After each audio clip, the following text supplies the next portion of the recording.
ഇന്നെന്താ ബാബ വരാൻ ഇത്ര വൈകുന്നത്? അസ്സലാമു അലൈക്കും. വാലേക്കും അസ്സലാം. എന്താണ് ഇത്ര വൈകിയത്? കുറച്ച് ജോലികൾ തീർക്കാൻ ബാക്കിയുണ്ടായിരുന്നു. അടുത്ത നബിയുടെ കഥകൾ കേൾക്കാൻ നീ തയ്യാറാണോ മോനെ അമീർ? അതെ ബാബ. ഇൻഷാ അല്ലാ. അടുത്തതായി നമുക്ക് ഹൂദ് നബിയുടെ കഥയിൽ തുടങ്ങാം. നീ റെഡിയാണോ? ശ്രദ്ധയോടെ കേൾക്കുക. ബിസ്മില്ലാ.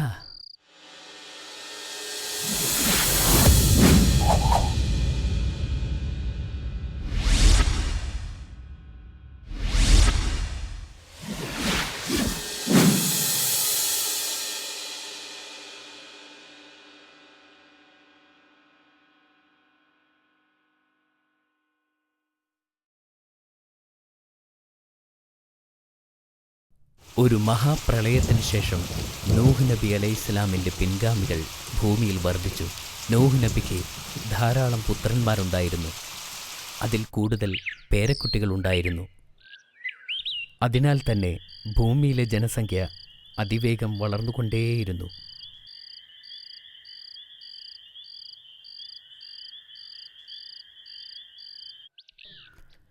അവരിൽ പലരും പുരാതന യമനിൽ സ്ഥിരതാമസമാക്കി. ഇവിടെ ജീവിച്ചിരുന്നവരിൽ നൂഹ് നബിയുടെ ചെറുമകന്മാരിൽ ഒരാളായ ഇമ്രാൻ്റെ പിൻഗാമികളാണ് ആദ് സമുദായം.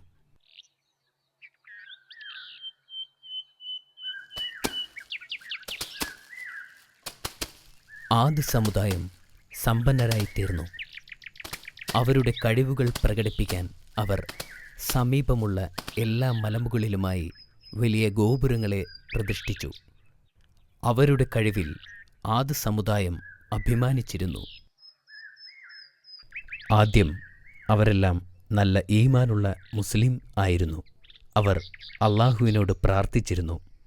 എന്നാൽ കാലം കഴിയുന്തോറും ശൈത്താൻ അവരെ വഴിതെറ്റിച്ചു.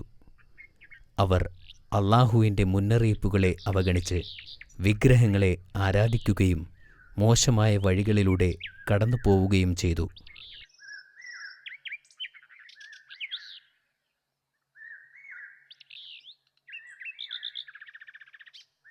അള്ളാഹു ഒരു പ്രവാചകനെ ഭൂമിയിലേക്ക് അയക്കാൻ തീരുമാനിച്ചപ്പോഴായിരുന്നു ഇത് സംഭവിച്ചത്. ഇക്കാലത്ത് അള്ളാഹു ഹൂദ് നബിയെ അവരിൽ നിന്ന് തന്നെ പ്രവാചകനായി തിരഞ്ഞെടുത്തു. വിശ്വാസയോഗ്യമായ ഉപദേഷ്ടാവായി അവരെ താക്കീത് ചെയ്യുകയായിരുന്നു. അള്ളാഹു എന്നെ നിങ്ങളുടെ അടുത്തേക്ക് അയച്ചിരിക്കുന്നു. അള്ളാഹു എല്ലാം പഠിപ്പിച്ചു. അവൻ നിങ്ങൾക്ക് ഈ ലോകത്തെ തന്നിട്ടുണ്ട്. അവൻ നിങ്ങൾക്ക് നിങ്ങളുടെ മക്കളെ തന്നിട്ടുണ്ട്. അവൻ നിങ്ങൾക്ക് മൃഗങ്ങളെ നൽകി എന്ന് ഹൂദ് നബി സ്വല്ലല്ലാഹു അലൈഹി വസല്ലം തൻ്റെ ജനതയോട് പറഞ്ഞു. നിങ്ങൾ വ്യാജദൈവങ്ങളെ ആരാധിക്കുന്നത് നിർത്തണം. ഏകദൈവമേയുള്ളൂ, അവൻ്റെ കൽപ്പനകൾ അനുസരിക്കണം എന്ന് ഹൂദ് നബി തൻ്റെ ജനതയോട് പറഞ്ഞു.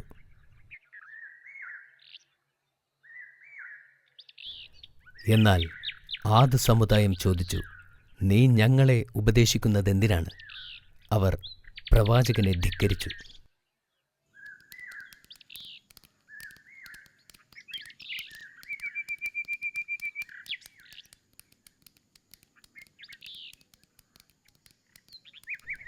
ദൈവത്തിൻ്റെ സന്ദേശം അറിയിക്കാൻ ഞാൻ തിരഞ്ഞെടുക്കപ്പെട്ടു. അവൻ ശാന്തമായി അവരോട് പറഞ്ഞു, ഞാൻ പറയുന്നതൊന്നും കേൾക്കുകയില്ലെങ്കിൽ ദൈവം നിങ്ങളെ ശിക്ഷിക്കും എന്ന് ഞാൻ ഭയപ്പെടുന്നു.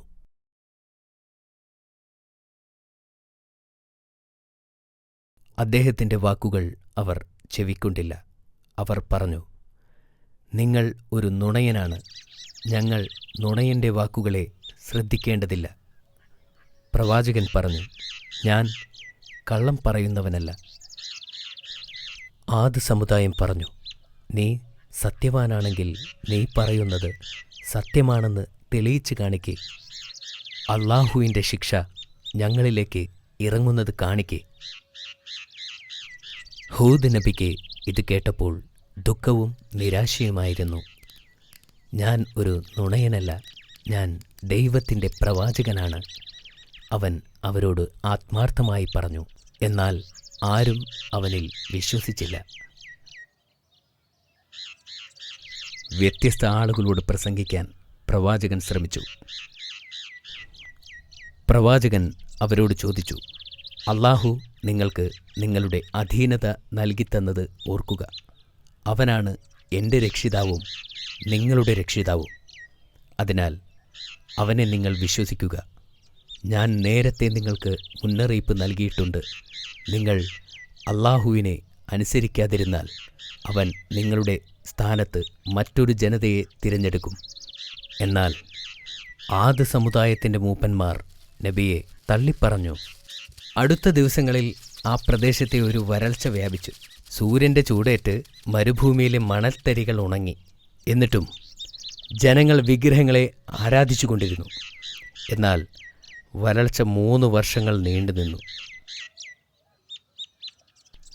ഒരിക്കൽ നബി തിരുമേനി നമസ്കരിച്ചപ്പോൾ അല്ലാഹു പ്രവാചകനോട് തൻ്റെ യഥാർത്ഥ വിശ്വാസികളെ കൂട്ടിച്ചേർക്കുവാനും ഈ നഗരം വിട്ട് പോകുവാനും പറഞ്ഞു. അടുത്ത ദിവസം നബി തങ്ങൾ തൻ്റെ അനുയായികളെയും കൂട്ടി ആ പ്രദേശം വിട്ടു. അല്ലാഹു ആദ് ജനതയെ ശിക്ഷിക്കാൻ പോവുകയാണെന്ന് അവനറിയാമായിരുന്നു.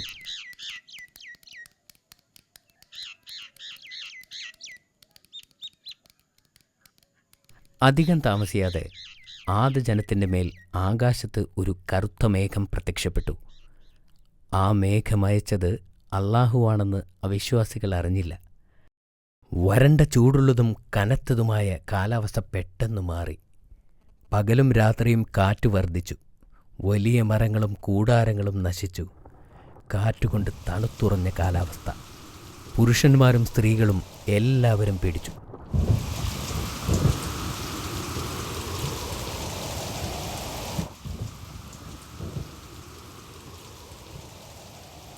അത് അല്ലാഹുവിങ്കൽ നിന്നുള്ള ശിക്ഷയാണെന്ന് മനസ്സിലാക്കി അവർ ഓടി രക്ഷപ്പെട്ടു. വീട്ടിലേക്ക് ഓടി ഒളിച്ചിരുന്നു. പക്ഷേ ശക്തമായ കാറ്റ് അവരുടെ വീടുകൾ തകർത്തു.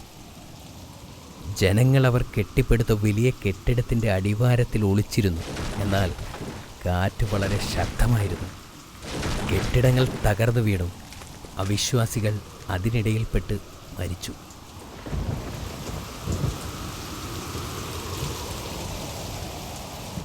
എട്ട് പകലും 7 രാത്രിയും കൊടുങ്കാറ്റ് വീശി. ആ പ്രദേശം മുഴുവൻ നശിക്കുന്നതുവരെ കൊടുങ്കാറ്റ് നിന്നില്ല. ആദ് ജനതയിലെ സകല ദുഷ്ടരും നശിക്കപ്പെട്ടു. അല്ലാഹുവിൻ്റെ മുന്നറിയിപ്പുകൾ ശ്രദ്ധിച്ചതിനാൽ പ്രവാചകനും അവൻ്റെ ജനതയും സുരക്ഷിതരായിരുന്നു. അവർ ഹദ്രമത്തിലേക്ക് പലായനം ചെയ്ത് സമാധാനത്തോടെ ജീവിക്കുകയും തങ്ങളുടെ യഥാർത്ഥ ദൈവമായ അല്ലാഹുവിനെ ആരാധിക്കുകയും ചെയ്തു. മാഷാ അല്ലാ, ഇതൊരു അത്ഭുതകരമായ കഥയായിരുന്നു. നിനക്കിഷ്ടപ്പെട്ടതിൽ വളരെ സന്തോഷമുണ്ട്. ഈ കഥയെക്കുറിച്ച് എന്താണ് ചോദിക്കാൻ പോകുന്നത്? ഞാൻ ചോദിക്കാൻ തുടങ്ങട്ടെ. നീ തയ്യാറാണോ അമീർ? അതെ ബാബ. പ്രവാചകൻ ഹൂദ് നബി സ്വല്ലല്ലാഹു അലൈഹി വസല്ലം എവിടെയാണ് ജീവിച്ചിരുന്നത്? ആദ് പ്രദേശത്താണ് ജീവിച്ചിരുന്നത്. ഉത്തരം ശരിയാണ്. Very good. അടുത്ത ചോദ്യം, ആദ് ജനതയുടെ പാപങ്ങൾ എന്തൊക്കെയാണ്? ഞാൻ നിനക്ക് 3 ഓപ്ഷൻസ് തരാം. ചൂതാട്ടം, വിഗ്രഹങ്ങളെ ആരാധിക്കൽ, മോഷണം. അത് ഓപ്ഷൻ ബി, വിഗ്രഹങ്ങളെ ആരാധിക്കൽ. അത് വീണ്ടും ശരിയാണ്. ഓ, വെരി ഗുഡ്. താങ്ക്സ് ബാബ. അടുത്ത ചോദ്യം ഇതാ, ആദ് ജനതയുടെ കഴിവുകൾ എന്തെല്ലാമായിരുന്നു? എനിക്ക് ഓപ്ഷൻസ് തരാമോ? തീർച്ചയായും. ഓപ്ഷൻ എ കരകൗശല നിർമ്മാണം, ബി ഗായകർ, സി നർത്തകർ. അവർ കരകൗശലത്തിന് മിടുക്കരായിരുന്നു. ആഹാ, ശരിയാണ്. എന്നാൽ പിടിച്ചോ, നിനക്കുള്ള അടുത്ത ചോദ്യം. ആദ് സമുദായത്തെ അല്ലാഹു ശിക്ഷിച്ചതെങ്ങനെ? ആദ് ജനതയിലേക്ക് ഒരു വരൾച്ചയെ അയച്ചു. അപ്പോഴും ജനങ്ങൾ പ്രവാചകനെ പരിഹസിച്ചു. അല്ലാഹു അവരിലേക്ക് വലിയ കൊടുങ്കാറ്റയച്ച് അവരെ എല്ലാം നശിപ്പിച്ചു. മാഷാ അല്ലാഹ്, വെരി ഗുഡ് മൈ സൺ. പ്രവാചകനും അനുയായികളും ആ കൊടുങ്കാറ്റിൽ പെട്ടിരുന്നോ?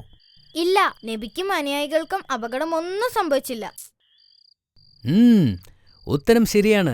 ഞാൻ നാളെ നിനക്ക് മറ്റൊരു നല്ല കഥ പറഞ്ഞു തരാം.